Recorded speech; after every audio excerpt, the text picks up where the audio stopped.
कृष्णस्त्वदीयपदपङ्कजपञ्जरान्ते आद्यैव मे विशतु मानसराजहंस प्राणप्रयाणसमये कफवातपित्तैः कंठावरोधनविधौ स्मरणं कुतस्ते। परमपिता भगवान नारायण को नमस्कार करते हुए हम सब धार्मिक स्नेही बंधुजनों, आप सब यह जानने की इच्छा करते हैं कि हम सभी जिस प्रकार से धनार्जन करते हैं उसी प्रकार से पुण्योपार्जन का भी बहुत ही महत्व है। जीवन में धन कमाना जितना आवश्यक है उसी प्रकार से इस जीवन में धर्म भी कमाना आवश्यक है। तो हम सब जानना चाहते हैं कि पूरे वर्ष में 12 मास में 24 एकादशियाँ होती हैं। उन एकादशियों के अलग अलग नाम होते हैं और उनका महत्व क्या होता है। बंधुओं, तो यह एकादशी जो इस समय पड़ने जा रही है, फाल्गुन शुक्ल पक्ष की एकादशी, जिसको हम आमलकी एकादशी के नाम से जानते हैं। आमलकी अर्थात आंवले की एकादशी। इस दिन आंवला का विशेष महत्व बताया गया है। शास्त्रों में कहा गया है कि इस दिन जो आंवला का सेवन करता है, आंवले के वृक्ष की पूजा करता है, अपने व्रत में उसका सेवन करता है, उसके समस्त पाप कट जाते हैं। बंधुओं, भगवान नारायण जब वृंदा की तपस्या को भंग किए थे, उस समय वृंदा के तीन रूपों में प्रकट हुई थीं। एक धात्री, दूसरा मालती और तीसरा तुलसी। भगवान नारायण स्वयं शालिग्राम भगवान पत्थर के हो गए थे। तीनों भगवान शालिग्राम को तीनों ही अति प्रिय हैं। बिना तुलसी के भी भगवान नारायण की पूजा संपन्न नहीं होती है। इसी प्रकार से बिना आंवले के भी भगवान नारायण की पूजा संपन्न नहीं होती है। और मालती का पुष्प भी ऐसे ही भगवान विष्णु को बहुत प्रिय है। ऐसे में एक प्रमुख एकादशी आमलकी एकादशी, जो अभी फाल्गुन शुक्ल पक्ष में यह एकादशी है, इस दिन हम आंवले की वृक्ष की विधिवत पूजा करें, पाद्य अर्घ्य आचमन से।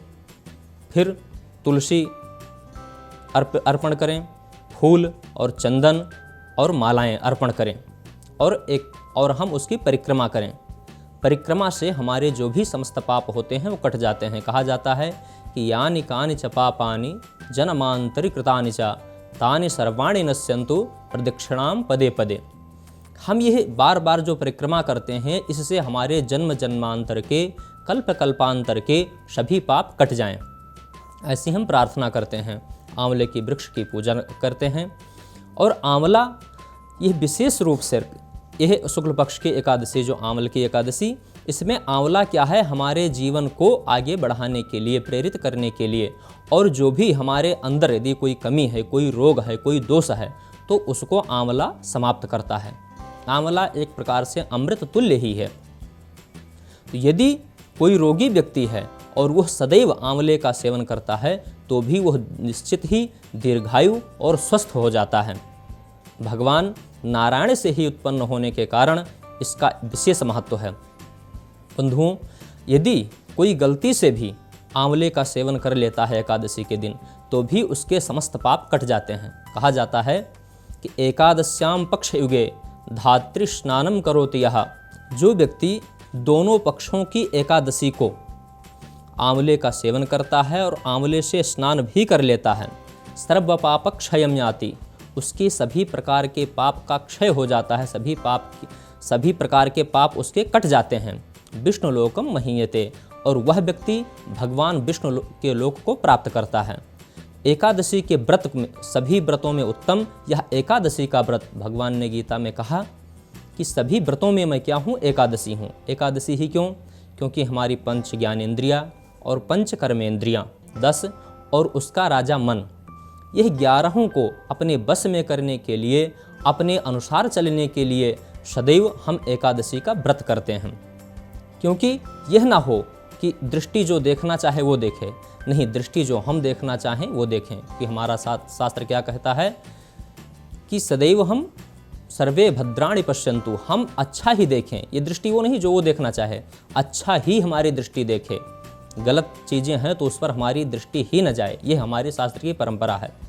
एकादशी को हम आंवले का सेवन करते हैं तो हमारे जीवन में सभी रोग चले जाते हैं और हमें भगवान विष्णु का परम पद प्राप्त होता है। तो बंधुओं, ऐसी ही एकादशी, इस एकादशी को आप इसका व्रत करेंगे।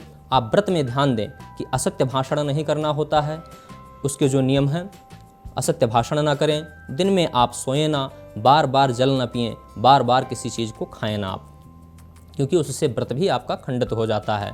इस प्रकार से आप सभी एकादशी का उत्तम व्रत करें और अपने रोगों का समग्र सभी प्रकार से नाश करें।